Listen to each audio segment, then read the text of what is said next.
তুই কি পাবি রে মন,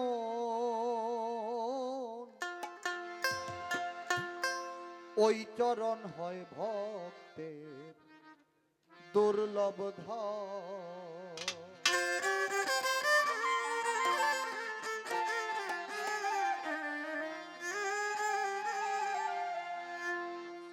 তুই কি পাবি রে মন, ওই চরণ হয় ভক্তের দুর্লভ ধন। তাই না কমবে?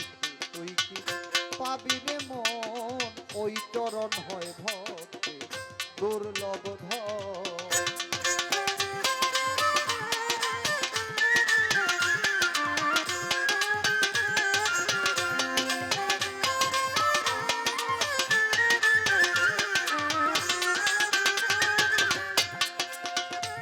ওরে ব্রহ্মায় যারা, ওরে ব্রহ্মায় যারে পায় না ধ্যানে, বলি তুই পাবি মন কোন সাধনে রে।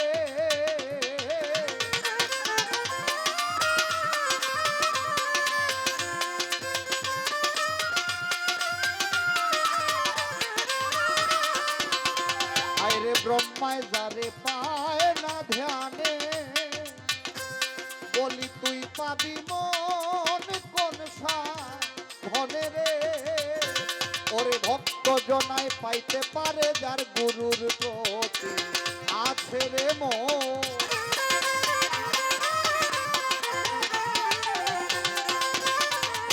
ভক্ত জনায় পাইতে পারে যার গুরুর প্রতি আছে রে মন, সেই চরণ হয় ভক্তের দুর্লভ ধন।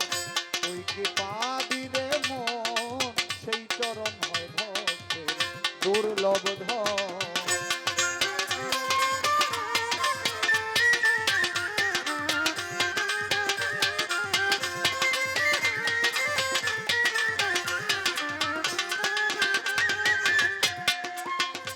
ওরে সেই চরণের অভিলাষী,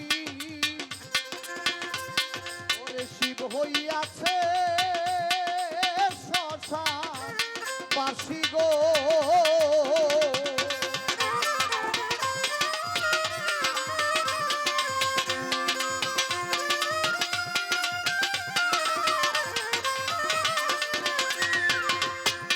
ওরে সেই চরণের অভিলাষী, দেখো শিব হইয়াছে শ্মশান বাসী গো। ওরে গয়া কাশী, গয়া গঙ্গা তীর্থ কাশী সকলি তোর গুরুর চরণ।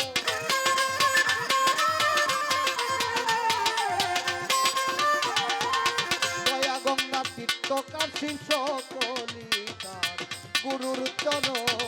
ওই চরণ হয় ভক্তের দুর্লভ ধন। তুই কি পাবি রে মন, ওই চরণ হয় গুরু, ওই চরণ হয় ভক্তের দুর্লভ ধন।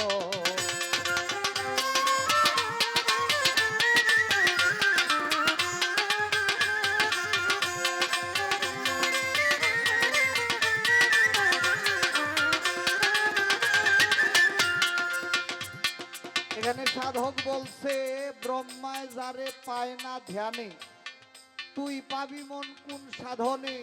ভক্ত জনায় পাইতে পারে গুরুর প্রতি যার আছে রে মন। আমরা মুসলমানি মতে সৃষ্টির সূচনায় আলোচনা জানি, সনাতন ধর্ম মতেও কিন্তু সৃষ্টির সূচনার একটা আলোচনা রয়ে গেছে, প্রত্যেকটা ধর্ম মতে রয়ে গেছে। যখন ব্রহ্মার সৃজন হইল, ব্রহ্মা সৃজন হয়ে দেখে যে এখানে তো আর কেউ নাই। সে নিজেকে দাবি করতেছে আমি সর্বশ্রেষ্ঠ। তার 5টা মাথা ছিল, 5টা, ঠিক না দাদা? দিদি আছে। একটা অহংকার তার মধ্যে চলে আসছে যে আমি সর্বশ্রেষ্ঠ, আমার ইশারায় সবকিছু চলে। কিন্তু তখন আরেকটা শক্তি প্রকাশ হইল। শক্তি প্রকাশ হয়ে বলতেছে যদি এই শক্তির মূল জায়গা তুমি খুঁজে বের করতে পারো, তাহলে তোমাকে সর্বশক্তিমান মানা হবে। খুঁজতেছে খুঁজতেছে, উপর দিকে উঠতেছে, কিন্তু সেই শক্তির মূল যে জায়গা সেটা সে পাচ্ছে না। তবুও একটা সময় আইসা সে বলতেছে যে আমি পাইছি, কিন্তু যিনি সকল কিছুর মূলে, যিনি সকল শক্তির আধার, তিনি বলতেছে যে তুমি মিথ্যে কথা বলতেছো। ব্রহ্মা বলে মিথ্যে বলতেছে এটা কেমনে বুঝলা? বলে যে তোমার যে অহংকার, সেই অহংকার তোমার কাছ থেকে দূরে নিতে হবে, নয়তো তোমাকে সঠিক জায়গায় আনা যাবে না। তখন সেই পরম সত্তা ব্রহ্মার 5টা মাথা থেকে 2টা মাথা ছিঁড়ে ফেলে দেয়, তার অহংকারকে খণ্ডিত করার জন্য।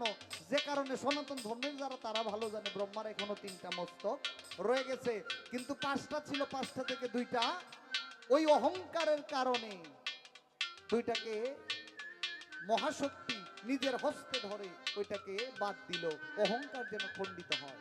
তাই সাধক বলছে ব্রহ্মায় যারে পায় না ধ্যানে, ওই যে খুঁজলো, খোঁজার পরেও পায় নাই। কেন পায় নাই? তার ভিতরে অহংকার ছিল বিধায় পরম শক্তি, সেই শক্তির আধার সে খুঁজে পায় নাই। কবি বলছে ব্রহ্মায় যারে পায় না ধ্যানে, তুই পাবি মন কোন সাধনে, ভক্ত জনায় পাইতে পারে গুরুর প্রতি যার আছে মন। যদি সাইফুল শাহর প্রতি আপনার ভক্তি থাকে, তাহলে এবাদত বন্দিগি কম করেও আপনি ওনাকে পাইতে পারেন। আর যদি ভক্তির ঘাটতি থাকে, তাহলে 24,600 বলেন, 21,600 বলেন, যদি প্রতিটা দমে দমে ওনার নাম নেন, এই নামে হবে না যদি ভিতর বাহিরে এক না হয়। ভিতরে থাকবে একটা আর বাহিরে একটা, তাহলে সাইফুল শাহ বলেন, যে ওলি বলেন, তাকে পাওয়া সম্ভব না। তাই যারা পরিপূর্ণভাবে গুরুতে নিজেকে বিসর্জন দিতে পেরেছে, তারাই ওই পরম ধন পেতে পেরেছে এখন পর্যন্ত, আর ভবিষ্যতেও পাবে, যারা পরিপূর্ণভাবে নিজেকে বিসর্জন গুরুর পায়ে দিয়েছে।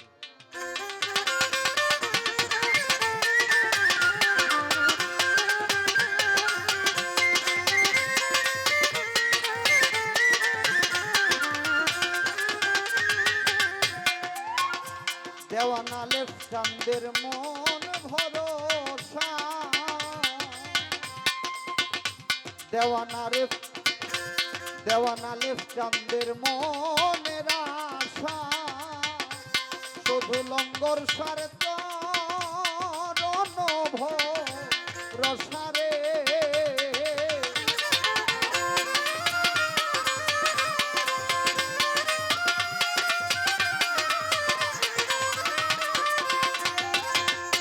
দেওয়ানা লেফ চাঁদের মনের আশা, দয়াল লঙ্ঘর সার চরণ ভরসারে।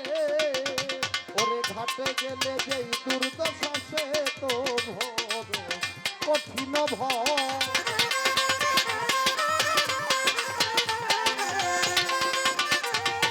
ঘাটে গেলে যে, ওরে ঘাটে গেলে যেই দুর্দশা, সে তো বড় কঠিন হয়। সেই চরণ হয় ভক্তের দুর্লভ ধন, তুই কি পাবি রে মন, ওই চরণ হয় ভক্তের দুর্লভ ধন।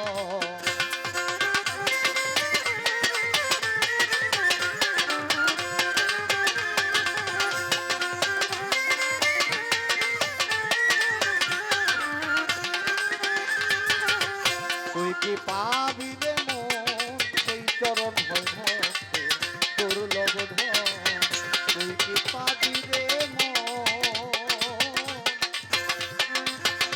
সেই চরণ হয় ভক্তের দুর্লভ ধন।